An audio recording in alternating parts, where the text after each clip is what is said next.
In this video, we're going to talk about file input and output, file I/O. The way you work with it is you can open up a file that's in the same directory as your program. So in this case, I have a file called hamlet.txt. Now let me show you that first. This is from the Project Gutenberg. It has downloaded all the entire text of the play Hamlet.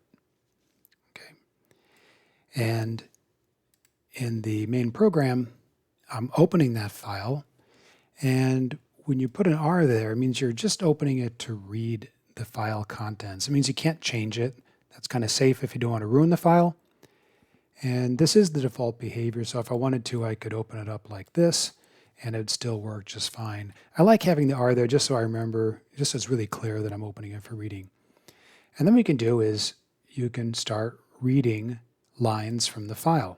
So this will read the first line, and I'm going to print it out. And the first line is Project Gutenberg, ebook of Hamlet, Prince of Denmark. Now, one thing you should notice is that it read the entire line of the first line of the file. And you may not think about it, but the first line also includes the new line character, which means that when it's done printing Prince of Denmark, this /n means that it's going to go to the next line, and the next line will print out and so forth. So read line gets the string, that's the line, including the carriage return line feed, or some new line character. By the way, there's some small differences between how Windows and how Mac does the new line character. But anyway, when you're done working with the file, you can close the file. Python would close it for you if you forget, but it's just good habit to keep things that you aren't using closed, so there's no confusion as to which file you're working with. So I'll run the program again, this time with a couple more read line statements. And this time I am stripping off the extra carriage return because the print's going to start on the new line anyway, so I don't need to do that. So the following line is a blank line. That's what it printed. And the line after that is this line here, and that's what that printed. So you notice every time you do read line, it remembers where you were from the previous one and continues reading where you left off. I'm not going to get into too much details about jumping around and reading specific parts of the file because there's really two main things I do when I'm reading files. I usually want to just read the whole file, and I'll show you how to do that, or write things to a file. So since I did move ahead in the file, I do want to go back to the beginning before I do other stuff. So the seek 0 will go to the 0th character in the file, meaning it'll go back to the beginning of the file. And Python's really slick about how it works with files. By the way, f is a file object. It's not a list already of the data which is in the file. It's just a file handle, essentially. It points to the file and it remembers where it is in that file. So I'm going to add up the number of times the word dost appears in Hamlet. So here's the slick part. I'm just going to go through in a for loop, and you can loop over the file. So I'm going to pull out a line at a time, and I just call the variable line, and I'm checking, is the target word in the line? And I'm going to make it lowercase just so, because dost is lowercase.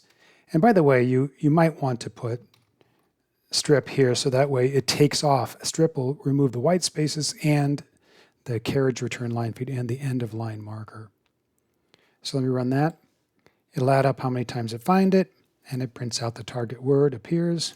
The word dost appears 14 times. Let's see thou. Let's see what that does. Just curious. Oh, 194 times.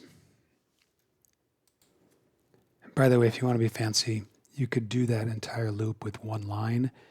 The word target word appears in Hamlet, and then I'm using list comprehension to make a list.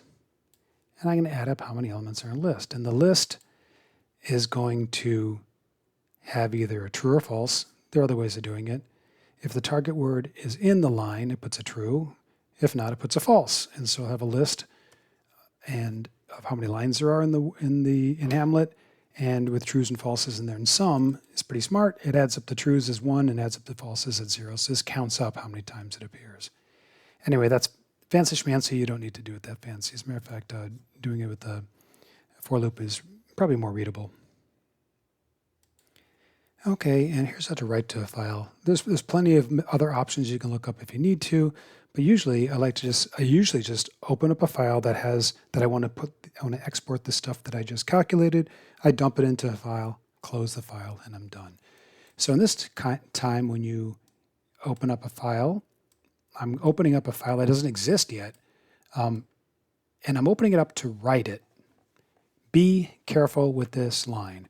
If you type something here that's a file that already exists, this will overwrite it. Your other file will be gone, so be careful. So I usually make sure that I'm using a nice file extension that I don't have normally, or maybe a file name that I wouldn't think I have. And again, this is going to put this in the same folder as your program, so it's not going all over your hard drive and erasing things. Okay, so I'm just going to go through a loop, and I'm going to write a string. And just like before, we're going to need to put a new line. Well, let me show you what happens if I don't put a new line character. You need a new line character, but let's run this. Okay, and did it work? There it goes. It made a new file called test. And here's where it's bad. It didn't put a new line character. I really wanted a new line character there, and there. But it didn't have that. Let's fix it. So this will also show you that I'm going to overwrite things. Let me just make this go back to where it used to be, so that when you overwrite, so you can see that it really did overwrite it. Okay, so we're going to run this again. This time I'm going to put the new line character backslash and not forward slash, backslash, and we'll run this. Okay, did it finish? Can't tell. Yeah, it did, because it's back to now having a carriage return a new line for everyone. Okay, that's pretty much it for file I/O.